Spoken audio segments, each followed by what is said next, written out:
Well,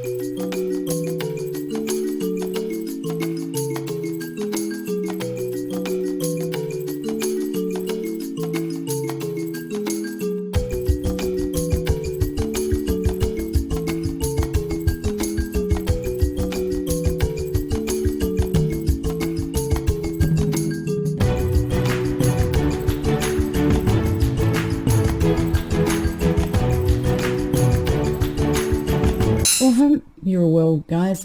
Today I'm doing just looking at the IPO again and what it means for Ripple, and also just of interest is that he will be talking to Julia Chatley, and it's going to be aired on Monday the 17th, and they do very good interviews themselves. But before I start, I welcome you all. It's Susie here from Esoteric Trading Solutions. I hope you're all well, looking after your family and friends, looking after your putty cats, your beautiful animals, and just looking after people in the world and being kind to strangers to make this world a better place.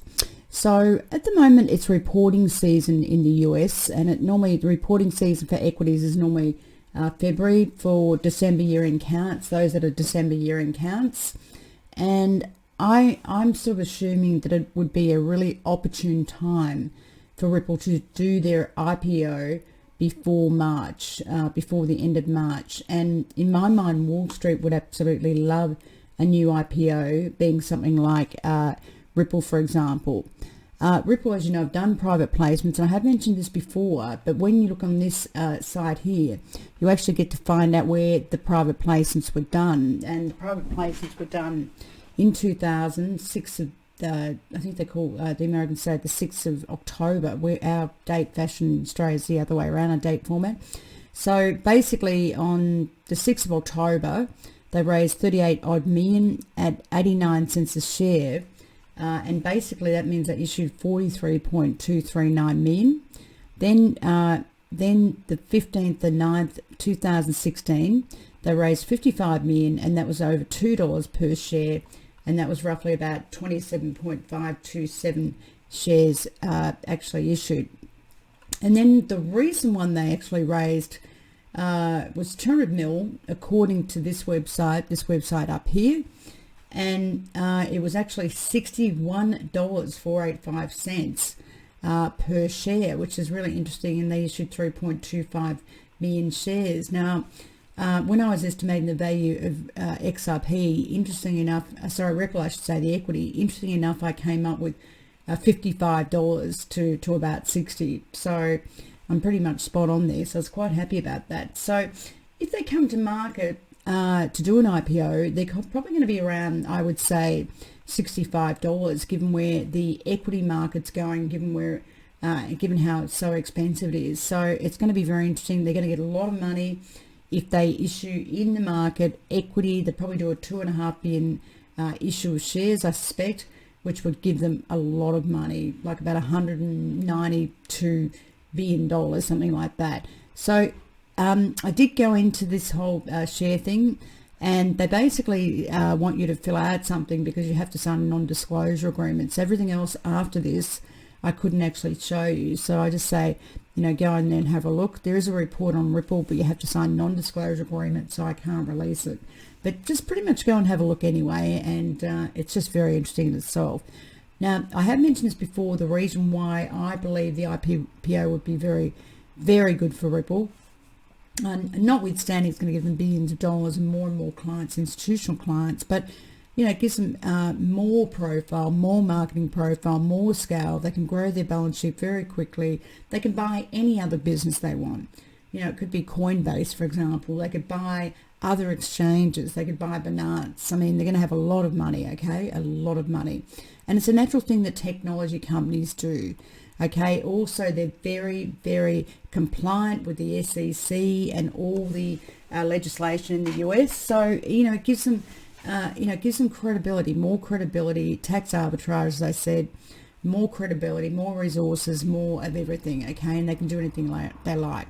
So there was just look at this, there was an article, and it was some time ago, written by John P. Nudgy, which I thought was a good article. I think it was like a year ago, but I'm not sure. It didn't have a date on there. But he did say Ripple Lab Ripple Labs, if Ripple came to the market, Wall Street would be screaming for them to do an IPO. And he basically said they've got fantastic managers and technology. You know, their systems are unbelievable. They've got great partnerships. He said that it would be a fantastic story, and if it happened, XRP or Ripple's coin would do very well out of it. And essentially, it would pretty much put the price up there as well. Now, I'm saying, obviously this is not financial advice, but, it just makes you think what this fellow was saying, and I do tend to agree with him, okay, that in this situation, I think it'd be very good for Ripple and XRP. He said, there would be added capital, and obviously the stock would do very well as the cryptocurrency. He did say in his article that going public, you have a very serious responsibility due to regulation that you supply all the information in terms of your financials and everything else. And he said that was a negative. I actually believe it's a positive. It gives Ripple more credibility. Regulation is good. They're very, conservative in terms of regulation. They make sure they're doing all the right things, and they are very regulation savvy. So I don't find that a big disadvantage at all, to be perfectly honest with you. I think it actually gives them more and more credibility, okay?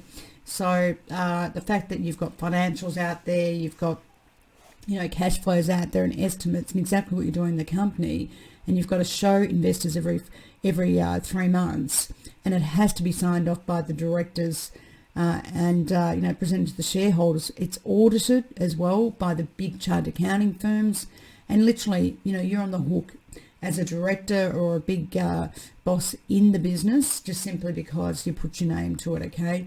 And that's the way it should be, because in the cryptocurrency market at the moment, no one's on hook. They can tell lies and nothing ever happens, right? And they can get away with millions, okay, and billions. So I think this would be great no matter what.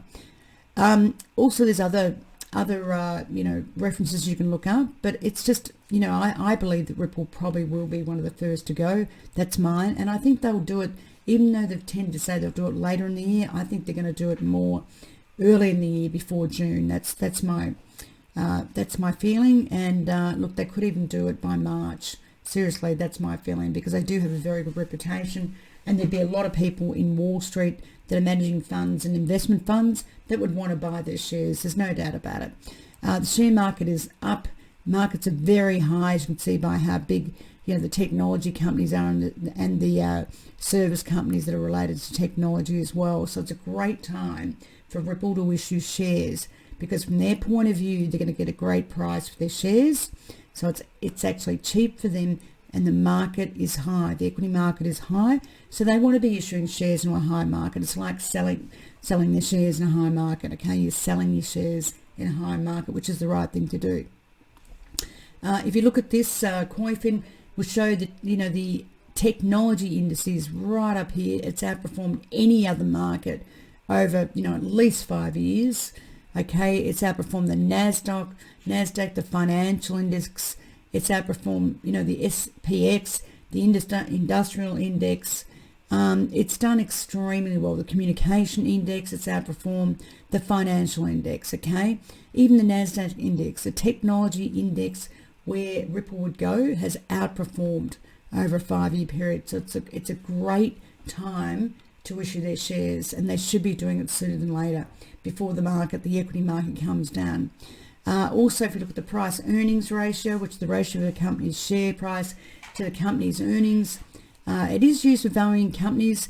It says whether they're undervalued or overvalued, but there are a lot of other different valuation tools as well for equity, and it does have its pros and cons, which I won't go into. But, according to the price earnings ratio, the Dow Jones Industrial Average is about 22.89. In past times gone back, it's been about 15, 16, 17. In a bear market, it's been under 15. In a bull market, it's been up here, okay? So that's quite high. The utility index is 27.3. The Russell's at 55, which is incredibly high. The NASDAQ's at 29, which is really high, and the S&P is at 25.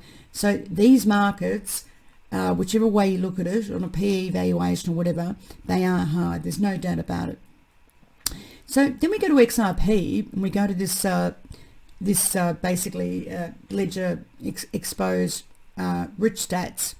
And it gives us some great figures, which I've used in this just to show a point of how many people actually hold XRP. If you believe these figures that have been put together, it actually says that 1.905 million people hold XRP, okay, which would be a lot more than the equity holders if Ripple did equity.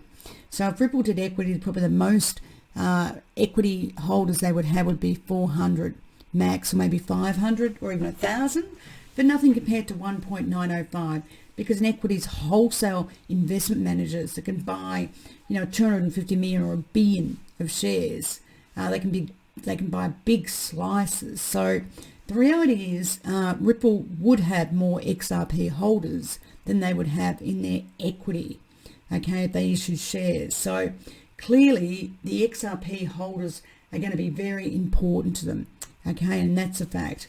So if you believe these figures, it's 1.95 million. I just pulled that off today, and it's saying that the holders have 50 billion of XRP out of 99.9 billion, which is quite high. If we go to ripple.com, this reference here, it actually says that total XRP that's been distributed is 43.7 bill. What's in escrow is now under 50 bill, 48.8. And what's being held by Ripple is 7. Oh, that's probably right, actually. So if you add those two, I came up with a discrepancy of, I had a discrepancy of 6.5 and discrepancy here of 9.5. But actually, that's right. That is actually 7.4, which is great. So these figures do reconcile, because I was checking, saying this is different and everything else, but the figures actually do reconcile. If you add that to that, you come up with this 50 billion, which is off the XRP ledger, okay, which is great. So what that means is there's a lot of people that are holding XRP, a lot of people, more so than if a Ripple equity issue was going to be done. So as I said, the big wholesale managers who manage, the big investment funds like BlackRock, like Fidelity, Vanguard, they're huge. They have trillions and trillions and trillions of dollars under management, and they can buy Ripple shares, okay? Now, often when there is an IPO done, the lead manager has to decide what's going to be the wholesale split and the retail portion of this IPO. Now, generally in the olden days, it used to be a split 60% to wholesale and 40% to retail.